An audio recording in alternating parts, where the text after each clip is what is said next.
अभी आपको ये बताएंगे, जैसे आपने हमें आपको पूरा ये बैकग्राउंड बताया कि न्यूट्रिशन क्या होना चाहिए, कैलोरीज क्या होना चाहिए, उसके प्रोपोर्शन क्या होना चाहिए। आज हम आपको बताएंगे हमारी सांस संस्था जो है, हमारी सांस फाउंडेशन, इसमें जो हम पुनर्स्थापन विभाग जो है, रिहैबिलिटेशन प्रोग्राम जो हम रन करते हैं, हमारे यहाँ न्यूट्रिशनिस्ट है, हमारे यहाँ साइकोलॉजिस्ट है, हमारे यहाँ मास्टर फिजियोथेरेपिस्ट है। तो हमारा एक अलग से विभाग है जिसको हम कहते हैं न्यूट्रिशनल लैब, जहां हम अलग अलग खाद्य पदार्थ के ऊपर रिसर्च करते हैं, अलग अलग प्रोडक्ट्स बनाते हैं। हमारा एक खुरदुरा प्रोडक्ट बनता है सांस फाइबर, जिसके जरिए लोगों का एकदम संतुलन आहार बनता है। तो हम आपको हमारे न्यूट्रिशन लैब में सांस संबंधित बीमारियों में ऐसे कौन कौन से पदार्थ को हम यूज कर रहे हैं जिससे हमें रिजल्ट अच्छे मिल रहे हैं, वो हम आपसे शेयर करना चाहेंगे। Dear friends, we have to discuss with all those products which are used in our Sans Foundation, our nutrition lab, because here we keep experimenting with a lot of things, and these are the things which normally we pick up, which is available to us, nature has given us, and we have found with their anti-inflammatory and antioxidant properties, they are remarkably helping our patients. So our nutritionist, uses these products and gives to the patients, and we normally take them and take this in good amount in your diet. It has been found their asthma control can be very good. Of course, in asthma you need to control the other triggers like stay away from dust mites, danders, dandruffs, pollen control, and other factors, food additives and preservatives. But most important things what are the do's and don'ts of nutrition program in asthma. So there are 10 rules, what I call the pearls of wisdom. ये 10 बातें आप लोगों को पता होनी चाहिए। ये 10 चीजें अगर हमारे भोजन के अंदर आए तो हमारी जो हवा नली खुली रहती है। जैसे मैंने आपको बताया कि हवा नली दब जाती है अस्थमा में इस तरह की, तो अगर हम वो सारे पदार्थ लेने चाहिए जो हमारी हवा नली को खुला रखे, जिसको हम कहते हैं एंटी इंफ्लेमेटरी, एंटीऑक्सीडेंट्स, जो हमारे बॉडी के अंदर वो रिएक्शंस जो कर रहे हैं हवा नली के अंदर, उसको कंट्रोल कर रहा है। तो सबसे इंपॉर्टेंट चीज, हमारे शरीर में कुछ विटामिन ज्यादा जाने चाहिए जो हमारे हवा नली को सुरक्षित और खुला रखता है, which keeps our airway patent, which opens our airways. And there the role of vitamin C is very important. Vitamin C is also called ascorbic acid. It's a water soluble vitamin, and vitamin C is available plenty in citrus foods. जो ये इस तरह की जो खुराक है, जैसे संतरा हो गया, नींबू हो गए, आंवला हो गया, अमरूद हो गया, ये बहुत सारे इसमें विटामिन सी होता है। तो you should have your platter should have a lot of vitamin C. These are very easily available. They're not very expensive. Your diet should be rich in oranges, plums, guava, and amlas, and even all those, and even lemons. You should have plenty of those in this. Even we say even chilies are good source of vitamin C, which you have in plenty. So ये सारी चीजें बहुत जरूरी है, क्योंकि vitamin C हमारे antioxidants हैं जो फ्री रेडिकल इंजरीज को कम कर देता है। दूसरी चीज जो हमारे शरीर में होना चाहिए वो विटामिन B6 कहते हैं, जिसको हम कहते हैं पायरिडॉक्सिन। सो ये पायरिडॉक्सिन के बारे में लोगों को ज्यादा नहीं पता, पर पायरिडॉक्सिन एक ऐसी चीज है हमारे शरीर में जो एटीपी प्रोडक्शन जो होता है, जो एनर्जी प्रोडक्शन होता है, और साइक्लिक एएमपी, ये दो हमारे रासायनिक तरीके से हमारे शरीर में जो एनर्जी बनता है वो प्रोडक्शन को बढ़ा देता है, और जिसके कारण हमारी हवा नली, साइक्लिक एएमपी बहुत अच्छा रोल प्ले करता है हमारी हवा नली को खोलने के लिए। It helps you to open up the airways. So it has been find if your diet is rich in pyridoxine और vitamin C, it keeps your airway open. So you should know friends which are your vitamin B6 rich foods. Sunflower seeds, sunflower seeds के अंदर बहुत ज्यादा vitamin B6 होता है। फिर even those who are non-vegetarian, tuna fish is a very good source of vitamin B6. Even there are certain foods called pistachio nuts. They are very good source of course, other than sunflower you can have sesame seeds, they are also flax seeds also, but the highest quantity is in sunflower seed. तो sunflower seeds आप अगर आप regularly seven करेंगे तो आपको फायदा होता है। नट जो मैंने आपको बताया सारे नट्स पे होते हैं, बट पिस्ताचो नट जो होता है उसके अंदर सबसे ज्यादा होता है। Fish, tuna is very rich in vitamin B6. Chicken, lean, breast meat is rich in vitamin B6.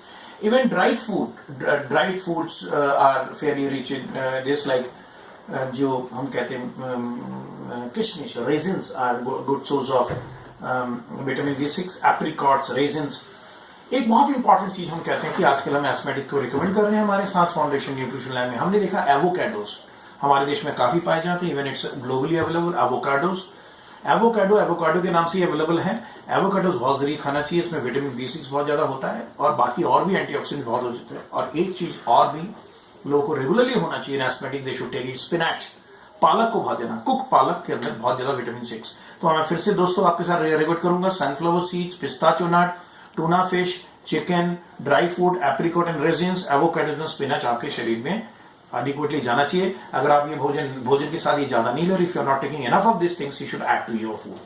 So we discussed about vitamin C, so we have discussed about vitamin B6. Now another vitamin which is very important, we call vitamin E. E को भी बहुत जरूरी है। ये हमारे शरीर में देखा गया एंटी इंफ्लेमेटरी का रोल प्ले करता है, हवा नली को खोल के रखता है। And it has been found, अगर आप विटामिन ई भी ले, और विटामिन डी कौन सी है, डार्क लीफी ग्रीन वेजिटेबल्स के अंदर, अगेन जैसे मैंने बोला पालक के अंदर बहुत है, स्पिनच। तो स्पिनच मैं समझता हूं कि सारे एस्मेटिक्स को स्पिनच ज्यादा नहीं चाहिए, पालक। नट्स, आलमंड्स के अंदर भी बहुत ज्यादा विटामिन ई होता है। सनफ्लावर सीड्स जो मैंने अभी आपको विटामिन B6 के साथ बोली है। एवोकाडोस, श्रिम्प, कई बार जो नॉन वेजिटेरियन लेते हैं छोटे छोटे, इसको हम कहते हैं शेलफिश, इसमें भी होता है। प्लांट ऑयल्स के अंदर भी बहुत ज्यादा विटामिन ई होता है, जो जितने भी ऑयल्स हमारे अवेलेबल है, olive oil etcetera. Trout fish के अंदर होता है। ब्रोकली, जो वेजिटेरियन खाते हैं तो ब्रोकली को जरूर याद रखिए। पंपकिन एंड स्क्वाश, और एक फ्रूट जिसको कीवी कहते हैं, इसमें भी विटामिन ई बहुत ज्यादा। तो I will repeat those food nutrients we should take in dark leafy vegetables, especially spinach, nuts like almonds, sunflower seeds, avocados, shellfish like shrimp, plant oils, fish like trout, broccoli, squash and pumpkin, and fruits like kiwi. You should have plenty. So if your diet is rich in vitamin B6, if your diet is rich in vitamin BC and vitamin B, so that means you can have a very good protective effect on your ears. Then it has been found in other than vitamins, there's another very important role is carotenoids. Carotenoids is vitamin A. This is also called vitamin A. Carotene, so like carrots are very rich in carotenoids. गाजर खाना बहुत जरूरी है। गाजर को हम वैसे भी कच्चा खा सकते हैं और दूध में भी उसको थोड़ा सा गजरेला बना के little in a slow fire we can boil it and give it to our people. So it's a very tasty meal. So gajar carotenoids is a very rich source of carotene, beta carotene. So this is also very important vitamin which protects the airways. So again friends, I'll repeat again, carotenes like vitamin A, vitamin C which I told you, vitamin E and vitamin B6 you should have plenty in your diet. Now we come to other things. The next level we should have plenty in your is the magnesium. Magnesium is very important for asthma patient. It has been found अगर आप magnesium ज्यादा लेते हैं तो आपके शरीर में potassium ज्यादा बढ़ता है, because magnesium हमारे शरीर में पोटेशियम को बढ़ाता है। और देखा गया पोटेशियम हमारे हवा नली को खोलता है।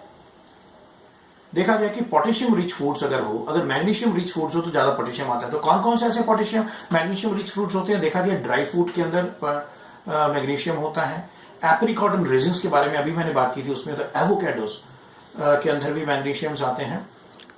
और देखा गया कि जो कुछ चीजें ये भी होती है कि अगर आप कुछ सीड्स आते हैं, जैसे फ्लैक्स सीड्स हो गए, सोयाबीन हो गए, ये सारी चीजें, इवन सैल्मन फिश के अंदर भी मैग्नीशियम बहुत ज्यादा होता है। तो सो ये सारी चीजें अगर हम ज्यादा लेना चाहिए।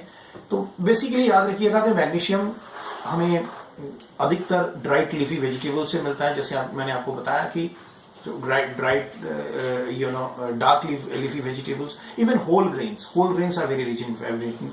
Avocados already I mentioned. Then another thing which is very important, where the children will love to listen about it, is called dark chocolates. Dark chocolates के अंदर भी बहुत ज्यादा मैग्नीशियम होता है। Dark chocolates are rich in magnesium, fish and beans.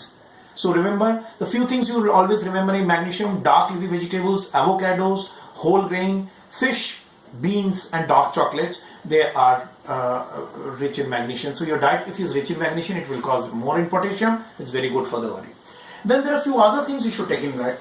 Like there are a few things what you call quercetin. Quercetin. What are the quercetins? Quercetins are called flavonoids, bioflavonoids. They are also antioxidants we call it. वो एक हमारे शरीर के विपरीत काम करता है, inflammation और ये सूजन को कम करता है। इसको हम एंटीऑक्सीडेंट भी कहते हैं, बायोफ्लाविनॉइड्स। प्याज में देखा गया कि एस्मा के पेशेंट्स अगर प्याज ले, स्पेशली ब्राउन और रेड जो भी प्याज अवेलेबल है, वो भी एस्मा लोगों को बहुत अच्छा है। तो onions are useful in asthmatic. Citrus fruits के अंदर भी बहुत ज्यादा क्वेरसेटिन होता है। तो ये एक नई चीज है कि क्वेरसेटिन हमारे शरीर में ज्यादा जाना चाहिए। वो ऑनियंस का भी एक बहुत इंपॉर्टेंट रोल है। एक और चीज जो इंपॉर्टेंट है वो है हम कहते हैं रोजमेरिक एसिड। रोजमेरिक एसिड हमारे शरीर के इन्फ्लेमेशन को कम करता है, एंटी इन्फ्लेमेटरी। तो कौन कौन सी? यूजुअली रोजमेरी, हमारे रोजमेरिक एसिड हर्ब्स में होता है, तो रोजमेरी हर्ब है। बाकी लेमन हर्ब्स, थाइम्स, पेपरमेंट्स, ऑरिगेनोज, ये हर्ब्स हमारे फ्रीली अवेलेबल हैं। जो थाई फूड्स लेते हैं वो भी यूज करते हैं। ऑरिगेनो तो बहुत ज्यादा यूज होता है, तो oregano, rosemary, lemon bird, peppermint, ये सारी चीजें हम यूज कर सकते हैं। तो रोजमेरिक एसिड भी अगर हमारे शरीर में ज्यादा जाए किसी ज्यादा रूप में तो हमारे दमे के लिए बहुत अच्छा माना है। It's good for your asthma control. Other than this there are certain don'ts. जैसे फॉर एग्जांपल आपके फूड्स के अंदर एडिटिव्स और प्रिजर्वेटिव्स कम होने चाहिए।